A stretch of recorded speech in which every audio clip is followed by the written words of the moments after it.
This evening, my friends, I would like to talk on absurd drama. The absurd dramas were written between 1940 and 1960. By absurd drama, I would like to mean that it is a play which deals with hopelessness or meaninglessness of human life. By the word absurd, I would like to tell you that it has different meaning. It has different meanings. Absurd means out of harmony. It also means loss of hope, foolish, stupid, ludicrous, irrational, nonsensical, illogical, uncertain, lacking order and purpose. So, a theatrical performance which is going to deal with uncertainties or illogical or irrational nature of human life is usually known as an absurd drama. And already I pointed out that the dramas were written between 1940 and 1960, and the practitioners of this sort of drama were Samuel Beckett, Eugenie Ionesco, Jean Genet, Arthur Adamo, Harold Pinter, Edward Albee, Tom Stoppard, Fernando Arrabal, Peter Weiss. And the most famous absurd plays in English literature are Waiting for Godot by Samuel Beckett, in which the characters are waiting for Mr. Godot. They waited for Godot for a long time. Godot here stands for God. The boy in the play is informing those characters who are waiting for Godot that Godot is coming, but Godot never comes. This kind of situation, absurd situation or uncertain situation has been maintained in the absurd drama. The other major absurd plays are The Chase by Eugene Ionesco, The Balcony by Jean Genet, then The Birthday Party by Mr. Harold Pinter. So these are the things that we always keep in our mind in connection with absurd drama. So the absurd dramas are the dramas which were written between 1940 and 1960. And an absurd drama is a play which deals with meaninglessness of human life, uncertainties of human life, and you see the time is wasted there. I will tell you which are the different characteristics of absurd plays. You see, an absurd play is a totally unrealistic play. It is totally an unrealistic play. It doesn't have any definite or clear plot structure which we usually see in traditional kind of drama. So it is absurd drama is anti realistic, and it is non-linear, and it is completely cyclic. Then the characters whom we notice in the absurd dramas are victims of unknown. They are suffering from some frustration. They are frustrated characters, and they are suffering from that kind of frustration, and they are totally in crisis. The world around them is incomprehensible. This kind of situation has been woven in the absurd play by the playwrights. Then the communication in the absurd plays is totally collapsed.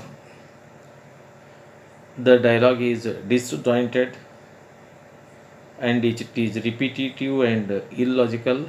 It is of telegraphic nature. There are long pauses in the uh, communication system which is used in the absurd plays, and silence is also absurd play is also characterized by silence. Then the action in the absurd play is repetitive and also it is meaningless. Time, place, and identity are completely blurred. So these are the different characteristic features of absurd play, absurd plays. In connection with absurd drama, that we should always remember the two names and the two great authors and their two great works. One is Mr. Albert Camus, French Algerian journalist, philosopher, novelist, and playwright. Uh, he is known for his uh, famous philosophical essay, The Myth of Sisyphus, in which you see Sisyphus here is a king of Corinth. One day, Mr. Sisyphus uh, has seen or observed as Aesopus' daughter Zeus was being kidnapped by Legina. He the actual witness of this kidnap, and he informed Aesopus that he would be going to reveal the truth who might have been kidnapped his daughter Zeus. But he puts a condition. What is that condition? The condition that Mr. Aesopus should give citadel at Corinth a fresh water spring. So this was the condition that he has made. But in making this deal against Mr. Zeus, you see, he earned the wrath of the gods. Gods became angry over him because he is going to earn earthly wealth and happiness for himself and his people. So, God wants to punish Mr. Sisyphus for this. What was the punishment which had been given to him?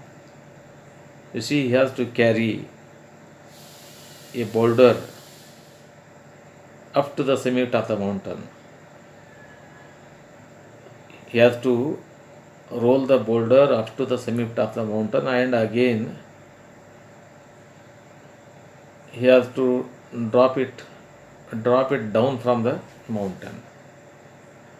This means, you see, it is a never ending process, and he achieves nothing. He may not reach his goal. So, in absurd plays, we find the characters are trying to reach their destination, but unfortunately, they are not reaching the goal, not reaching their actual destination. So, it is a repeated work, but they never reach their goal, and by this kind of act, they are being thoroughly frustrated, and they don't know what actually the mission of their life. So it is a kind of punishment. So the existence of human being on this earth itself is a kind of punishment. And what actually the meaning of life is not identifiable in the absurd drama. So absurdism is nothing but it is a philosophical belief that the universe is irrational.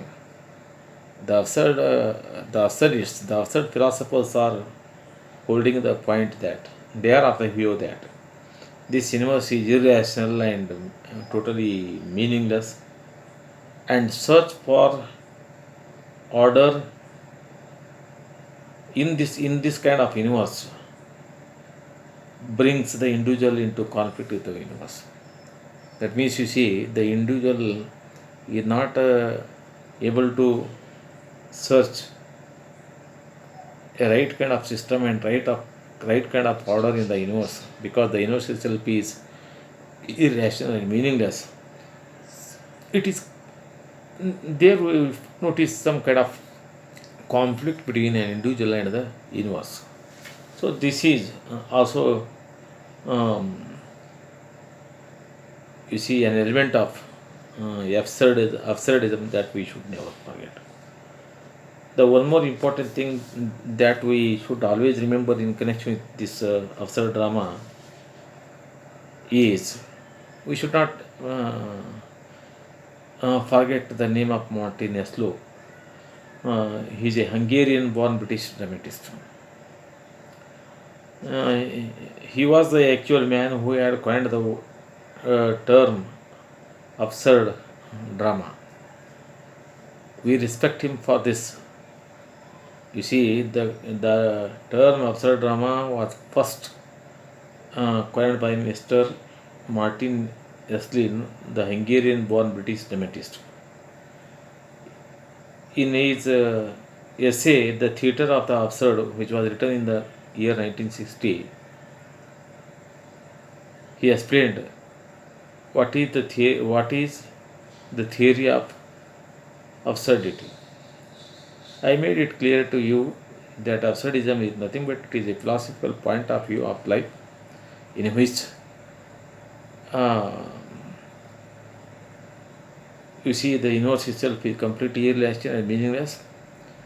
In such a kind of irrational and meaningless universe, man tries to search for some order, but for his bad luck, he is not able to find a right kind of order or good order in this universe. So there starts a kind of conflict between the man and the universe.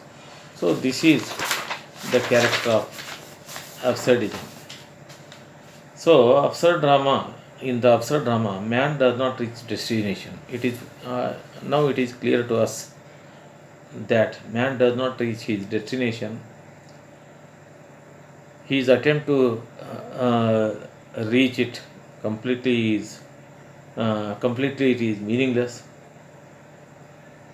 So man does not have definite goal.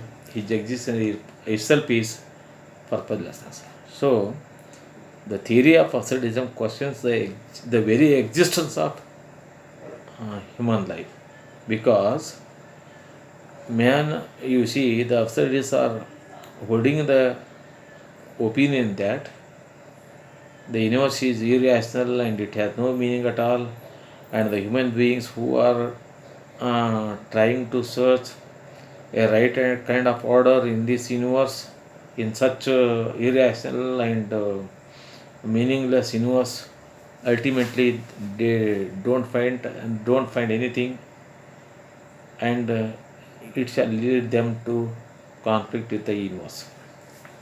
So man's quest for meaning and truth is a futile endeavor. Mr. Martin Esslin is of the opinion that, you see, man tries to find some meaning and truth in this universe. He is searching for it. He is searching a meaning for his life. He is searching some kind of truth for his life. But unfortunately, it is a futile attempt. It is completely waste. The time is wasted. He never finds any meaning for his life. He compares man's life to the life of Shakespeare. In this way, Mr. Yasdin compares to the myth of Sisyphus, which has been discussed by Mr. Albert Camus in his myth of Sisyphus. So, these are the things that we should always keep in our mind in connection with offset plays. Thank you.